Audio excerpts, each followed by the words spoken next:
Hello friend,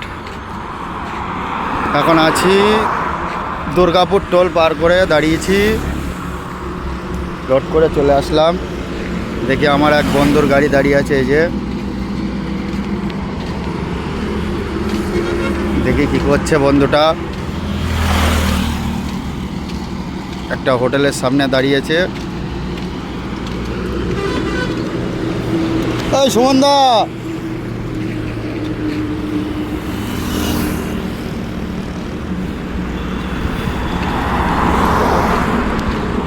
ভাইজান কোথা থেকে লোড করলা? তাই? এখানে কখন এসছো? অনেক দিন পর দেখা হয়ে গেল নাকি? তোমার সঙ্গে অনেক দিন পরে একসঙ্গে হলাম নাকি?